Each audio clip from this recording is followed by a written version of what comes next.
ये कहानी है सावन के महीने में शिव पूजा की शुरुआत की। ये कहानी है उस समय की जब धरती कांप रही थी, आकाश रो रहा था और देवता भी डर से कांप रहे थे। कल्पना कीजिए समुद्र मंथन का वो भयानक दिन जब देवता और असुर मिलकर क्षीर सागर को मत रहे थे।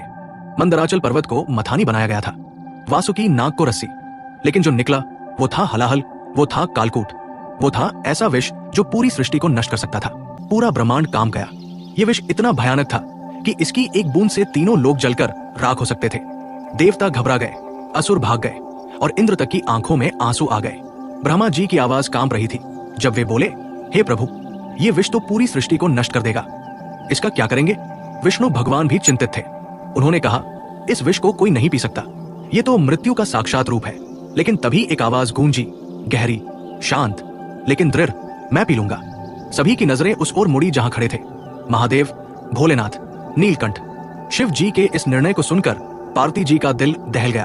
उनकी आंखों से आंसू बहने लगे। वे बोली, हे प्राणनाथ, ये विष आपको मार देगा, मैं आपको ऐसा करने नहीं दूंगी। लेकिन शिव जी ने अपनी प्रिया को समझाया, हे भवानी, यदि मैं नहीं पीऊंगा तो पूरी सृष्टि नष्ट हो जाएगी, मेरे सिवा इसे कोई नहीं पी सकता, और फिर तुम्हारा प्रेम मुझे कभी मरने नहीं देगा। पार्वती जी का दिल टूट रहा था, लेकिन उन्होंने अपने पति के महान उद्देश्य को समझा। उन्होंने कहा, यदि आप ये विष पीने पर आग्रह कर रहे हैं तो मैं आपके गले को अपने हाथों से दबा दूंगी ताकि विष पेट में न जाए। और फिर वो क्षण आया जिसे देखकर पूरा ब्रह्मांड सांस रोकर खड़ा हो गया। महादेव ने हलाहल को अपने हाथों में लिया। विष इतना भयानक था कि हवा में ही धुआं उठ रहा था। शिव जी ने विष को मुंह में लिया और तभी पार्वती जी ने अपने कोमल हाथों से उनके गले को दबा दिया। विष गले में ही रुक गया, न ऊपर जा सका न नीचे। विष के प्रभाव से शिव जी का गला नीला हो गया। उस दिन से वे नीलकंठ कहलाए। लेकिन ये नीलाहट केवल रंग नहीं थी, ये थी त्याग की निशानी, ये थी प्रेम की पहचान, ये थी करुणा का चिन्ह। लेकिन कहानी यही समाप्त नहीं होती।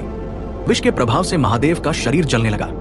गर्मी इतनी थी कि उनके शरीर से धुआं उठ रहा था। पार्वती जी देखकर व्याकुल हो गई। तभी आकाश से मेघ गरजे, बादल घिराए और शुरू हुई मूसलाधार बारिश। ये वही सावन का महीना था। प्रकृति खुद महादेव की सेवा में लग गई। देवता समझ गए कि यह कोई साधारण बारिश नहीं है, यह है प्रकृति का प्रेम, यह है सृष्टि का कृतज्ञता भाव, यह है उस महान आत्मा के लिए जिसने सबको बचाने के लिए अपनी जान दांव पर लगा दी। इंद्र सबसे पहले आगे आए।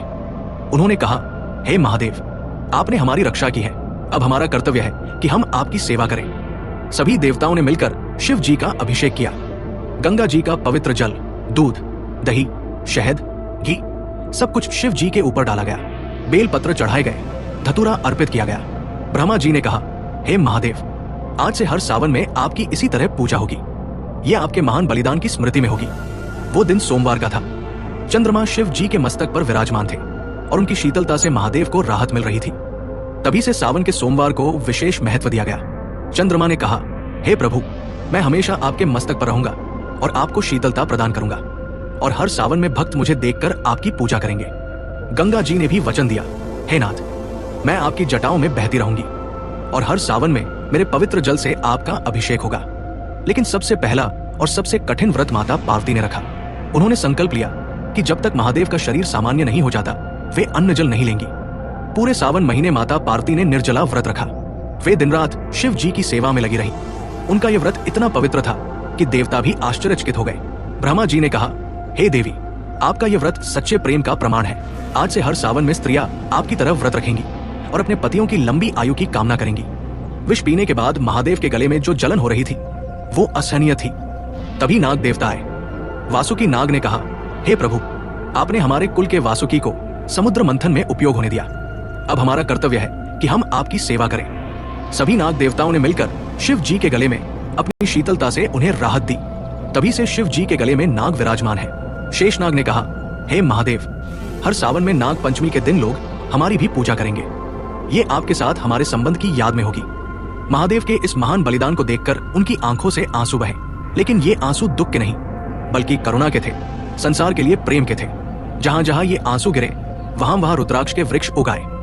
रुद्राक्ष के बीज में वही शक्ति थी जो महादेव में थी। तभी से रुद्राक्ष को सबसे पवित्र माना गया। सावन में रुद्राक्ष पहनकर शिव जी की पूजा करने से विशेष फल मिलता है। कहते हैं कि जब महादेव ने हलाहल पिया था तो पृथ्वी पर जो बूंदे गिरी थी वहां धतूरे के पौधे उगाए। धतूरा भी विषैला होता है, लेकिन शिव जी को ये प्रिय है क्योंकि इसमें उनके विष को सहन करने की शक्ति है। तभी से सावन में धतूरा चढ़ाने की परंपरा शुरू हुई। धतूरा चढ़ाने से महादेव प्रसन्न होते हैं क्योंकि ये उनके त्याग की याद दिलाता है। विष के प्रभाव से बचने के लिए महादेव ने भांग का सेवन किया था। भांग में ऐसे गुण हैं जो विष के प्रभाव को कम कर देते हैं। तभी से भांग को शिव जी का प्रिय माना गया।